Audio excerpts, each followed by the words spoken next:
This is a celebration of staying at home, being a home bird or homebody. We're going to discuss the historical context of social norms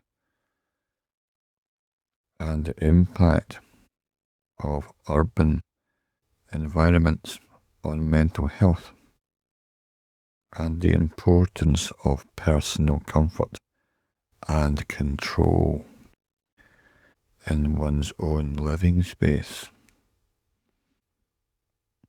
In today's fast-paced world, many people are busy and boast about being busy. The idea is being busy is a virtue. It makes you important. You have a busy life. I would be more impressed if someone wasn't busy, because then they would have time for themselves rather than running around too busy being busy. It could really mean the person is chasing their tail, or inefficient, poor time management, or simply being mindless. Many people feel pressurized, of course, to conform to societal norms. Some people would almost rather die than not fit in. That is, to conform. Societal norms dictate how much time we should spend outside our homes. And there's quite a lot of misconceptions about this. I'm not really talking about people who are suffering from severe depression, or people who have a social fear or ineptitude and they can't go out shopping or leave the house. I'm talking about people who are perfectly fine, well adjusted, maybe even working from home, and who enjoy their time indoors. Many people have been conditioned to believe that spending too much time at home is a sign of an unhealthy lifestyle. The belief is often perpetuated by the expectations of society that have evolved over the last century. Historically, before the Industrial Revolution, most people lived in close-knit communities where daily interactions were limited to a small circle. The modern expectation to leave home daily to work or to take part in social activities is a relatively recent development. It's not always been around. And this shift has led to a societal narrative that equates constant mobility with normality, while home life is often framed as isolation or avoidance, framed negatively. From childhood, individuals are often compelled to leave their homes for school, work, and social engagements. This creates two significant issues. One, external control. People become accustomed to external schedules and expectations, leading to a lack of personal agency in their daily lives. Someone else is controlling their life more than they do themselves externally. Also, there is imposed rhythms. The natural rhythm of engaging with the world is replaced by a artificially generated, externally imposed one, making it difficult for individuals to find their own balance. A one-size-fits-all type of thing. We all should be doing this kind of 9 to 5 type of idea.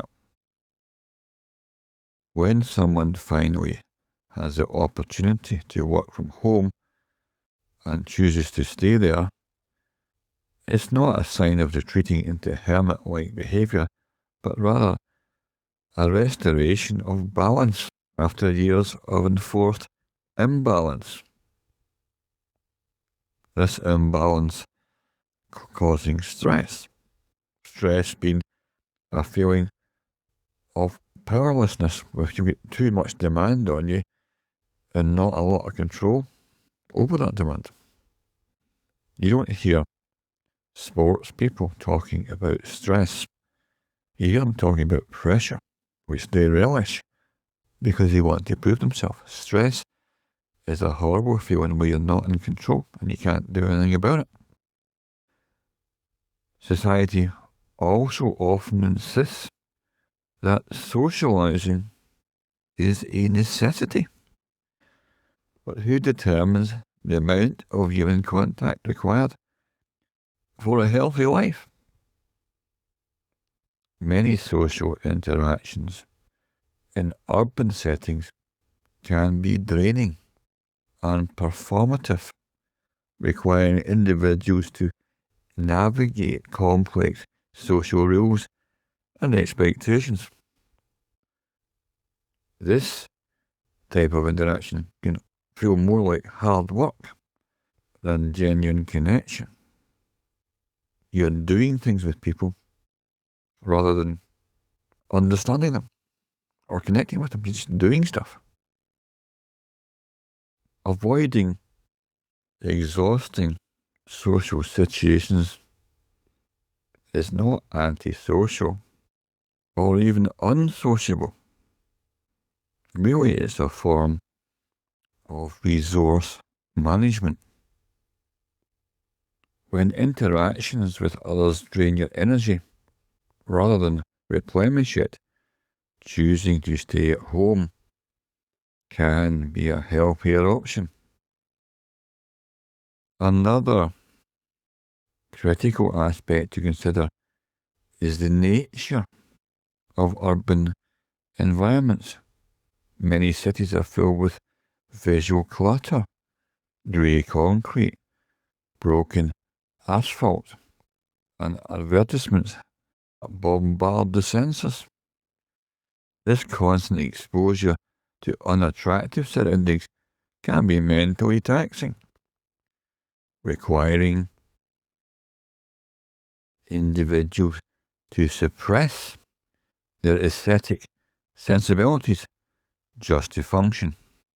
In contrast, home offers a sanctuary where individuals can create an environment that suits their preferences, free from the chaos of the outside world. The prevailing narrative around a healthy lifestyle often emphasizes movement, activity, and social contact. However, this perspective overlooks other crucial factors such as regular sleep, absence of stress, control over one's environment, ability to focus. These elements are often easier to achieve at home, yet they are frequently dismissed in discussions about health. Everyone has a hectic life these days. Hectic means running around in the mindless type of way. Why would we want that?